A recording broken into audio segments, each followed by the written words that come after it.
Hi hello అందరికి ఈరోజు 2 layers frills frock ని ఎలా స్టిచ్ చేసుకోవాలనేది చూపిస్తానండి. ఇక్కడ దానికోసం నేను జార్జెట్ శారీని తీసుకున్నాను. అందులో పళ్ళు పార్ట్ ని బ్లౌజ్ పీస్ ని కట్ చేశానండి. మిగతా శారీని నేను ఫ్రాక్ కోసం యూస్ చేస్తున్నాను. 3 మీటర్స్ క్రేప్ లైనింగ్ తీసుకున్నాను. అందులో 1/2 మీటర్ యోక్ పార్ట్ కి హ్యాండ్స్ కి కట్ చేసుకుంటున్నానండి. ఇప్పుడు బాడీ పార్ట్ ని ఎలా కట్ చేసుకోవాలనేది చూద్దాం. ఇక్కడ నేను బాడీ పార్ట్ లెంగ్త్ అనేది మార్క్ చేసుకుంటున్నాను. 14.5 ఇంచెస్ కి బాడీ పార్ట్ లెంగ్త్ అనేది మార్క్ చేసుకుంటున్నానండి.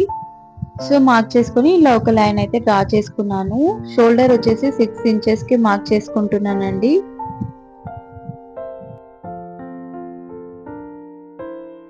షోల్డర్ మార్కింగ్ చేసుకున్నాం కదండి. ఇప్పుడు ఆర్మోల్ డౌన్ వచ్చేసి 6.5 ఇంచెస్ కి మార్కింగ్ చేసుకుంటున్నాను.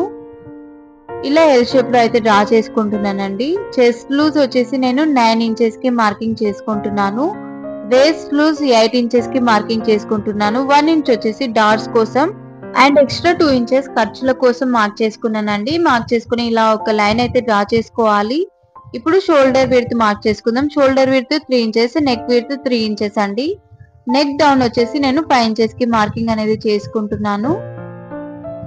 మార్కింగ్ చేసుకుని ఇలా స్క్వేర్ షేప్ లో అయితే డ్రా చేసుకుంటున్నానండి. 1/2 ఇంచ్ మార్క్ చేసుకొని యూ షేప్ లో అయితే డ్రా చేసుకుంటున్నాను. ఇప్పుడు హార్మ్ రౌండ్ ని డ్రా చేసుకుందాం. 1 ఇంచ్ కి మార్క్ చేసుకొని టేప్ ని ఈ విధంగా పెట్టి హాఫ్ కి ఫోల్డ్ చేసి ఒక మార్క్ చేసుకొని స్కేల్ తోటి వీడియోలో చూపిస్తున్న విధంగా డ్రా చేసుకోవాలండి. ఇక్కడ నేను ఫ్రంట్ లోత్ అనేది డ్రా చేస్తున్నాను. 1/2 ఇంచ్ కి మార్క్ చేసుకొని కొంచెం లోపటికి మార్కింగ్ అనేది చేసుకుంటున్నాను. ఇక్కడ వచ్చేసి 3.5 ఇంచెస్ కి మార్కింగ్ అనేది చేసుకున్నానండి. అక్కడ నుంచి కార్నర్ కి 1 ఇంచ్ మార్క్ చేసుకొని ఇందాక మనం 3.5 ఇంచెస్ కి మార్క్ చేసుకున్నాం కదండి. అక్కడ నుంచి ఇలా క్రాస్ గా ఒక లైన్ అయితే డ్రా చేసుకోవాలండి. వీడియోలో చూపిస్తున్న విధంగా డ్రా చేసుకోండి. తర్వాత దాన్ని కట్ చేసుకోండి. ఇప్పుడు డ్రా చేసుకున్న దానిపైన మనం కటింగ్ అనేది చేసుకోవాలండి. నేను నెక్ అయితే ఇప్పుడే కట్ చేయట్లేదు. బ్యాక్ నెక్ వచ్చేసి 1 ఇంచ్ అనేది నేను ఎక్స్ట్రా పెట్టుకుంటున్నాను బ్యాక్ నెక్ కి. సో బ్యాక్ పార్ట్ ని సెపరేట్ చేసుకున్నాను. సెపరేట్ చేసుకున్న తర్వాత ఫ్రంట్ నెక్ అండ్ ఫ్రంట్ లోత్ ని కట్ చేసుకున్నాను. ఇప్పుడు బ్యాక్ పార్ట్ నెక్ అనేది కట్ చేసుకుందాం. షోల్డర్ విడ్త్ అనేది మనము ఫ్రంట్ పార్ట్ కి ఎలా మార్క్ చేసుకున్నామో ఇక్కడ అలాగే మార్క్ చేస్తున్నానండి. 3 inches shoulder width, 3 inches neck width and neck down వచ్చేసి 6 ఇంచెస్ కి మార్క్ చేసుకొని ఇలా స్క్వేర్ షేప్ లో డ్రా చేసుకొని 1/2 ఇంచ్ కి మార్క్ చేసుకొని యూ షేప్ లో అయితే డ్రా చేసుకున్నానండి. డ్రా చేసుకొని కటింగ్ అయితే చేసుకుంటున్నాను. లైనింగ్ కటింగ్ అయితే అయిపోయిందండి. ఇప్పుడు మెయిన్ ఫ్యాబ్రిక్ ని కట్ చేసుకుందాం. మెయిన్ ఫ్యాబ్రిక్ పైన లైనింగ్ ని ప్లేస్ చేసుకొని కొంచెం ఎక్స్ట్రా ఫ్యాబ్రిక్ ఉండేలాగా కట్ చేసుకోండి. ఈ విధంగా కట్ చేసుకున్న తర్వాత ఇప్పుడు మనము హ్యాండ్స్ ని కట్ చేసుకుందాం. నేను ఇక్కడ బుట్ట హ్యాండ్స్ పెట్టుకుంటున్నానండి. ఇక్కడ హ్యాండ్ లెంగ్త్ వచ్చేసి 7 ఇంచెస్ కి మార్కింగ్ చేసుకున్నాను. అక్కడ నుంచి 3 ఇంచెస్ కి మార్కింగ్ అనేది చేసుకుంటున్నాను. మార్కింగ్ చేసుకుని ఒక లైన్ అయితే డ్రా చేసుకుంటున్నానండి. ఈ 3 ఇంచెస్ అనేది మనకి ఫ్రిల్స్ వస్తాయండి 3 ఇంచెస్ లో. సో అక్కడ నుంచి మనము ఆ 3 ఇంచెస్ ని వదిలిపెట్టేసి మనం రెగ్యులర్ గా హ్యాండ్ స్లీవ్స్ ఎలా కట్ చేసుకుంటామో అలాగే కట్ చేసుకోవాలండి. 6 ఇంచెస్ కి ఒక మార్క్ చేసుకొని అక్కడ నుంచి హార్మ్ డౌన్ వచ్చేసి నేను 3.5 ఇంచెస్ కి మార్క్ చేసుకున్నాను అండ్ 1 ఇంచ్ మార్క్ చేసుకొని ఇలా కర్వ్ షేప్ లో అయితే డ్రా చేసుకుంటున్నానండి. ఆ 3 ఇంచెస్ ని వదిలిపెట్టేసి అండ్ రౌండ్ లూస్ ని మార్క్ చేసుకోండి. నేను ఇక్కడ 5.5 ఇంచెస్ కి మార్క్ చేసుకున్నాను అండ్ ఎక్స్ట్రా 2 ఇంచెస్ ఖర్చుల కోసం మార్క్ చేసుకుంటున్నానండి. సో ఈ విధంగా వీడియోలో చూపిస్తున్న విధంగా మార్కింగ్ అనేది చేసుకోవాలండి. సో ఆ లైన్స్ ని కలిపేసుకున్న తర్వాత ఇక్కడ మనకి హ్యాండ్స్ కి పైన పఫ్ అనేది రావాలి కదండి. దానికోసం ఇక్కడ నేను 2.5 ఇంచెస్ కి మార్కింగ్ అనేది చేసుకున్నాను. అక్కడ నుంచి 3 ఇంచెస్ కి మార్కింగ్ చేసుకొని స్క్వేర్ షేప్ లో డ్రా చేసుకోండి. స్క్వేర్ షేప్ లో డ్రా చేసుకున్న తర్వాత 3 ఇంచెస్ ని వదిలిపెట్టేసి వీడియోలో చూపిస్తున్న విధంగా టేప్ ని పెట్టి హాఫ్ కి ఒక మార్క్ చేసుకొని వీడియోలో చూపిస్తున్న విధంగా కలిపేసుకోండి.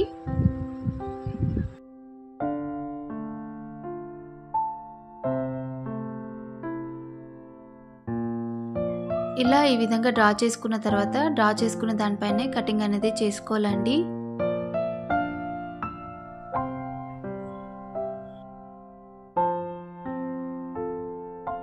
ఇలా కట్ చేసుకున్న తర్వాత నేను ఇక్కడ హ్యాండ్ లోత్ అనేది డ్రా చేస్తున్నాను, కానీ ఇప్పుడే కట్ చేయనండి, స్టిచ్ చేసేటప్పుడు కట్ చేస్తాను.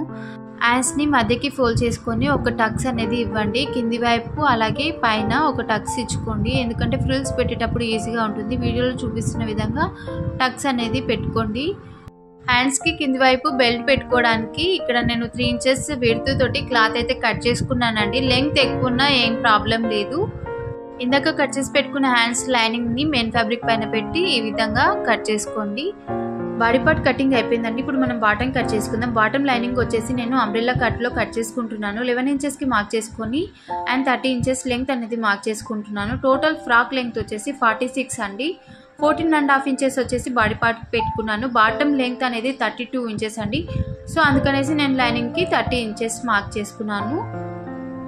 సో ఈ విధంగా లైనింగ్ అయితే కట్ చేసుకున్నానండి. ఇప్పుడు మెయిన్ ఫ్యాబ్రిక్ని కట్ చేసుకుందాం.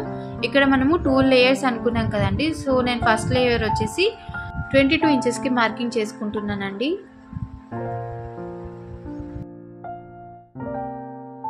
సో మార్క్ చేసుకున్న దాన్ని నేనైతే కట్ చేసుకుంటున్నాను. ఈ విధంగా కట్ చేసుకున్న తర్వాత ఇక్కడ నేను బ్యాక్ పోర్షన్ ఫ్రంట్ పోర్షన్ అనేది ఏం లేదండి, మొత్తం క్లాత్ తోటి ఫ్రిల్స్ పెట్టేసుకుంటున్నాను. సైడ్ జాయింట్ అనేది ఒక్కటే వస్తుంది. ఇక్కడ నేను సెకండ్ లేయర్ లెంగ్త్ అనేది 12 ఇంచెస్కి మార్కింగ్ చేసుకున్నానండి. 12 ఇంచెస్కి మార్కింగ్ చేసుకొని కట్ చేసుకుంటున్నాను. ఫస్ట్ లేయర్ వచ్చేసి 2 మీటర్స్ ఉందండి. సెకండ్ లేయర్ వచ్చేసి నాకు 4 మీటర్స్ క్లాత్ అలా ఉంది. సో వీటిని రెండింటిని నేను జాయింట్ అనేది చేసుకుంటాను. తర్వాత కటింగ్ అయిపోయింది. ఇప్పుడు ఎలా స్టిచ్ చేసుకోవాలనేది చూద్దాం. ఇక్కడ నేను ఫస్ట్ బాటమ్ని స్టిచ్ చేస్తున్నానండి. బాటమ్ సెకండ్ లేయర్ని స్టిచ్ చేస్తున్నాను. ఇక్కడ నేను క్లాత్ని జాయిన్ చేసుకుంటున్నానండి. వీడియోలో చూపిస్తున్న విధంగా క్లాత్ని జాయిన్ చేసుకోవాలి.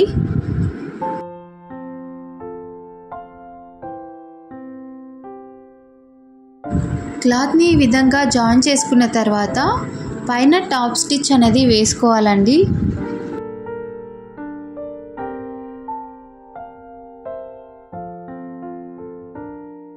ఇలా టాప్ స్టిచ్ వేసుకున్న తర్వాత డ్రెస్కి కింది వైపున నేను ఇక్కడ ఫోల్డ్ చేసి స్టిచ్ అనేది వేసుకుంటున్నానండి.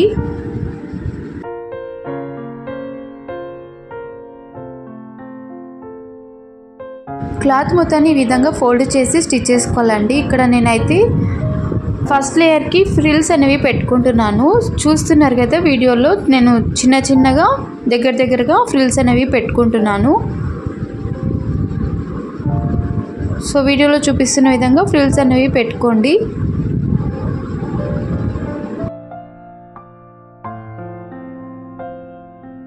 క్లాత్ మొత్తం ఈ విధంగా ఫ్రిల్స్ పెట్టుకున్నాం కదండి. సెకండ్ లేయర్కి కూడా సేమ్ ఇదే విధంగా ఫ్రిల్స్ అనేవి పెట్టుకోండి. ఇక్కడ నేను సెకండ్ లేయర్కి కూడా ఫ్రిల్స్ అనేవి పెట్టుకున్నానండి. దీన్ని మనము ఫస్ట్ లేయర్కి జాయిన్ చేసుకోవాలి. ఇక్కడ వీడియోలో చూపిస్తున్న విధంగా జాయింట్ అనేది చేసుకోవాలండి.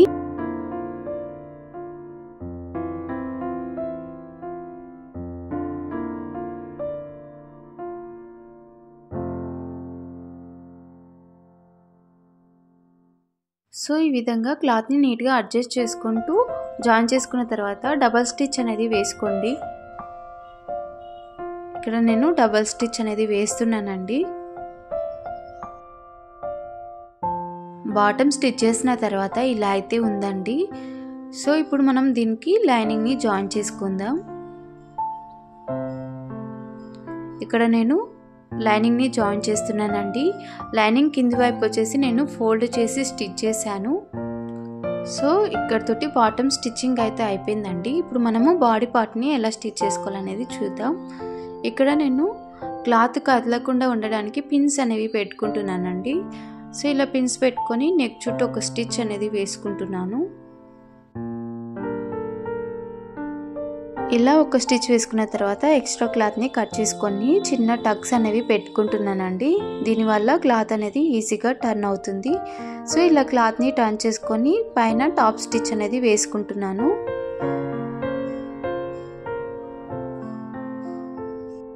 ఇక్కడ లైనింగ్ని మెయిన్ క్లాత్ని కలిపి ఒక స్టిచ్ అనేది వేస్తున్నానండి. సో ఇలా స్టిచ్ వేసుకొని రిమైనింగ్ ఫ్యాబ్రిక్ని కట్ చేసుకుంటున్నాను. ఇప్పుడు డాట్స్ స్టిచ్ చేసుకుందామండి. ఎక్స్ట్రా 2 ఇంచెస్ మార్క్ చేసుకున్నాం కదండి, అక్కడ నుంచి 3.5 ఇంచెస్కి ఒక మార్క్ చేసుకోండి. అక్కడ నుంచి మళ్ళీ 1 ఇంచ్కి ఒక మార్క్ చేసుకొని ఇలా డ్రా చేసుకోండి. తర్వాత లెంగ్త్ అనేది నేను ఇక్కడ 4 ఇంచెస్కి మార్క్ చేసుకుంటున్నాను. మార్క్ చేసుకున్న దాన్ని ఇలా కలిపేసుకోండి. సో ఈ విధంగా వీడియోలో చూపిస్తున్న విధంగా మార్క్ చేసుకొని ఒక స్టిచ్ అనేది ఈ విధంగా వేయండి. ఇలా స్టిచ్ చేసుకోవడం వల్ల డాట్స్ ఫినిషింగ్ అనేది నీట్గా ఉంటుందండి. సో వీడియోలో చూపిస్తున్న విధంగా డాట్స్ని స్టిచ్ చేసుకోండి. ఒకసారి మీరు నేను చెప్పేదే కాకుండా వీడియోని క్లియర్గా అబ్జర్వ్ చేయండి. అలాగే వీడియోని స్కిప్ చేయకుండా చూస్తే మీకు అర్థం అవుతుంది, లేకపోతే అర్థం కాదు. సో ఈ విధంగా డాట్స్ని అయితే స్టిచ్ చేసుకోవాలండి.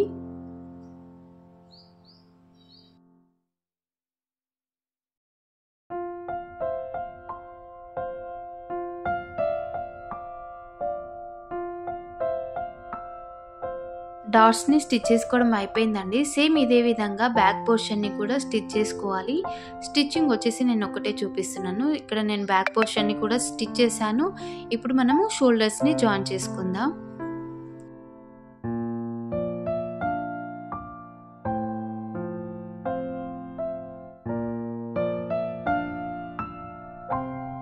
షోల్డర్ జాయిన్ చేసుకోవడం అయిపోయిందండి. ఇప్పుడు హ్యాండ్స్ని స్టిచ్ చేసుకుందాం. ఇక్కడ నేను లైనింగ్ని మెయిన్ ఫ్యాబ్రిక్ని కలిపి స్టిచ్ చేసుకున్నానండి.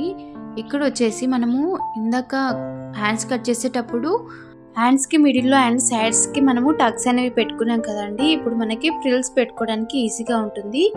సైడ్ టక్స్ నుంచి మిడిల్ టక్స్ వరకు మనము ఫ్రిల్స్ అనేవి పెట్టుకోవాలి. ఫస్ట్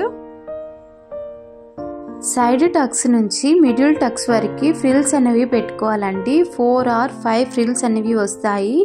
మిడిల్ టక్స్ వరకు వచ్చాక అక్కడ స్టాప్ చేసి అక్కడ నుంచి మనము ఆపోజిట్గా ఫ్రిల్స్ అనేవి పెట్టుకోవాలండి. అక్కడ నుంచి మనము ఇటు సైడ్ కూడా సైడ్ టక్స్ అనేవి పెట్టుకున్నాం కదండి, అక్కడ వరకు మనం ఫ్రిల్స్ అనేవి పెట్టుకోవాలండి. ఇక్కడ కూడా మనకి 4 or 5 ఫ్రిల్స్ అనేవి వస్తాయి. సో మీరు వీడియోని క్లియర్గా అబ్జర్వ్ చేయండి నేను ఎలా ఫ్రిల్స్ పెడుతున్నాను అనేది. సో ఈ విధంగా పెట్టుకున్న తర్వాత హ్యాండ్స్కి కింది వైపు మనం పైన ఎలాగైతే ఫ్రిల్స్ పెట్టుకున్నామో సేమ్ అలాగే కింద కూడా ఫ్రిల్స్ అనేవి పెట్టుకోవాలండి.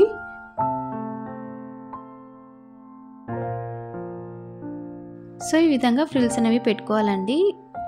ఇలా ఫ్రిల్స్ పెట్టుకున్న తర్వాత మనము కింద బెల్ట్ కోసం 3 ఇంచెస్ క్లాత్ కట్ చేసుకున్నాం కదండి, దాన్ని మనం ఇప్పుడు అటాచ్ చేసుకుందాం. మనకి పై వైపుకి రైట్ సైడ్ వచ్చేటట్టు ప్లేస్ చేసుకొని ఇక్కడ వీడియోలో చూపిస్తున్న విధంగా అటాచ్ చేసుకోవాలండి. ఒక పాదం వరుసన స్టిచ్ చేసుకున్న తర్వాత క్లాత్ని రివర్స్ చేసుకోవాలండి. రివర్స్ చేసుకొని మనం ఇందాక స్టిచ్ చేసుకున్న దానిపైన ఒక స్టిచ్ అనేది వేసుకోవాలండి. సో ఇక్కడ వీడియోని మీరు క్లియర్గా అబ్జర్వ్ చేయండి నేను ఎలా స్టిచ్ చేస్తున్నాను అనేది. క్లాత్ని రైట్ సైడ్కి అనేసి 1/2 ఇంచ్ ఫోల్డ్ చేసుకొని స్టిచ్ అనేది వేసుకోవాలండి.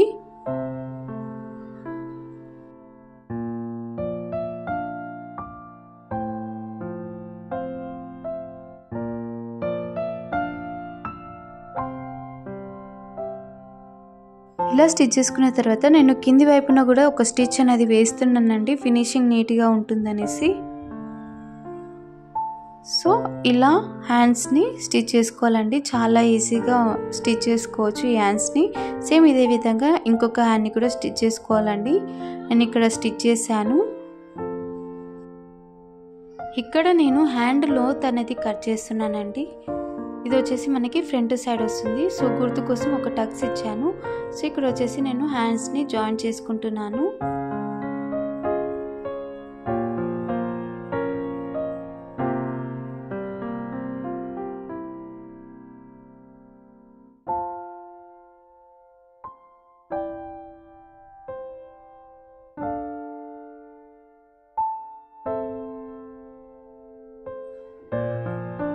హ్యాండ్స్ని స్టిచ్ చేసుకోవడం అయిపోయిందండి. సేమ్ ఇదే విధంగా ఇంకొక హ్యాండ్ కూడా నేను స్టిచ్ చేశాను.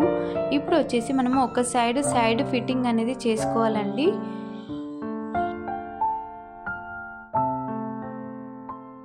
ఇక్కడ నేను హ్యాండ్ రౌండ్ లూజ్ అనేది మార్క్ చేసుకుంటున్నాను. నేను ఇక్కడ కొంచెం లూజ్ ఉండాలనేసి 6 ఇంచెస్కి మార్క్ చేసుకుంటున్నాను. 2 ఇంచెస్ అనేది మనము ఎక్స్ట్రాకి మార్క్ చేసుకున్నాం కదండి. సో అక్కడ నుంచి మనమైతే స్టిచ్ అనేది వేసుకోవాలండి. స్టిచ్ అనేది కిందికి వచ్చేసరికి మనకి ఒకే లైన్ మీద ఉండాలండి, ఎందుకంటే మనం బాటమ్ జాయిన్ చేసుకుంటాం కదా, అప్పుడు ఈజీగా ఉంటుంది. సో మనకి ఇక్కడ వేస్ట్ దగ్గరికి వచ్చేసరికి స్టిచ్ అనేది ఒకే లైన్ మీద ఉండాలి. సో ఇక్కడ మీరు వీడియోని క్లియర్గా అబ్జర్వ్ చేయండి. నేను స్టిచ్ అనేది ఒకే లైన్ మీద ఉంది. సో వేస్ట్ దగ్గరికి వచ్చేసరికి స్టిచ్ అనేది ఒకే లైన్ మీద ఉండాలి. సో అక్కడ నుంచి మనం ఇలా క్రాస్గా కట్ చేసుకోవాలండి కొంచెం. సో ఇప్పుడు మనము బాడీ పార్ట్కి బాటమ్ని జాయిన్ చేసుకుందాం. ఫ్యాబ్రిక్ని రైట్ సైడ్న పెట్టేసి ఈ విధంగా వీడియోలో చూపిస్తున్న విధంగా బాటమ్ని బాడీ పార్ట్కి జాయిన్ చేసుకోవాలి. ఫ్యాబ్రిక్ని అడ్జస్ట్ చేసుకుంటూ నీట్గా జాయిన్ చేసుకోవాలండి. సో ఇక్కడ మీకు నేను చెప్పింది మీకు అర్థమవుతుంది అనేసి అనుకుంటున్నాను. అర్థం కాకపోతే కామెంట్స్లో అడగండి, నేను చెప్తాను. అలాగే మీలో ఎవరైనా మన ఛానల్ని ఫస్ట్ టైం చూస్తున్నట్లయితే ప్లీజ్ ఛానల్ని సబ్స్క్రైబ్ చేసుకోండి. ఇక్కడ నేను ఒక స్టిచ్ వేసుకున్నానండి, తర్వాత డబల్ స్టిచ్ అనేది వేసుకుంటున్నాను. సో ఈ విధంగా బాడీ పార్ట్కి బాటమ్ని జాయిన్ చేసిన తర్వాత ఇప్పుడు మనము సైడ్ స్టిచ్చెస్ అనేవి వేసుకోవాలండి. ఇక్కడ హ్యాండ్ రౌండ్ లూజ్ని మార్క్ చేసుకుంటున్నాను, 6 ఇంచెస్కి మార్క్ చేసుకుంటున్నాను. ఎక్స్ట్రా ఖర్చు కోసం 2 ఇంచెస్ మార్క్ చేసుకున్నాం కదండి, సో అదే ఇక్కడ నేను మార్కింగ్ అనేది చేస్తున్నాను. సో కిందికి వచ్చేసరికి మనకి లైనింగ్ మెయిన్ ఫ్యాబ్రిక్ 2 ఇంచెస్ కలిపి స్టిచ్ చేసుకోవాలి కాబట్టి అక్కడ 2 ఇంచెస్కి మార్కింగ్ అనేది చేశాను. సో ఇక్కడ వీడియోలో చూపిస్తున్న విధంగా మార్కింగ్ చేసుకున్న దానిపైన స్టిచ్ అనేది మనము వేసుకోవాలండి. సో కిందికి వచ్చేసరికి వేస్ట్ దగ్గర వచ్చేసరికి మనకి లైనింగ్ని మెయిన్ క్లాత్ని నీట్గా సరి చేసుకొని అడ్జస్ట్ చేసుకుంటూ 2 ఇంచెస్ ఒక స్టిచ్ అనేది వేసుకోవాలండి. తర్వాత లైనింగ్ని పక్కకు అనేసి మెయిన్ ఫ్యాబ్రిక్ని మాత్రమే స్టిచ్ చేసుకోవాలి. ఇక్కడ వీడియోలో చూపిస్తున్న విధంగా కింది వరకు బారుగా ఒక స్టిచ్ అనేది వేసుకోవాలండి. సో ఇక్కడ కిందికి వచ్చేసరికి రఫ్ స్టిచ్ అనేది వేసుకొని మళ్ళీ ఇంకొక స్టిచ్ అనేది వేసుకోవాలండి కంపల్సరీగా. సో ఇలా స్టిచ్ చేసుకున్న తర్వాత ఇప్పుడు లైనింగ్ని కూడా సేమ్ అదే విధంగా జాయింట్ అనేది చేసుకోవాలండి. ఇక్కడితోటి స్టిచ్చింగ్ అనేది కంప్లీట్ అయిపోయిందండి. స్టిచ్ చేసిన తర్వాత ఫ్రాక్ అయితే ఇలా ఉంది. నాకైతే ఫ్రాక్ చాలా బాగా నచ్చింది. ఫ్రాక్ ఎలా ఉంది ఏంటి అనేది కామెంట్స్లో చెప్పండి. అలాగే వీడియో ఎలా అనిపించింది అనేది కామెంట్లో చెప్పండి. వీడియో నచ్చితే ఒక లైక్ చేసి నన్ను సపోర్ట్ చేయండి. వీడియోని మీ ఫ్రెండ్స్ తోటి షేర్ చేసుకోండి. మరిన్ని మంచి వీడియోస్ కోసం మన ఛానల్ని సబ్స్క్రైబ్ చేసుకోండి. అలాగే దాని పక్కన ఉన్న బెల్ ఐకాన్ని క్లిక్ చేసినట్లయితే నేను ఏ వీడియో అప్లోడ్ చేసినా మీకు నోటిఫికేషన్ అనేది వస్తుందండి. మళ్ళీ నెక్స్ట్ వీడియోలో కలుస్తాను. Until then bye, thanks for watching.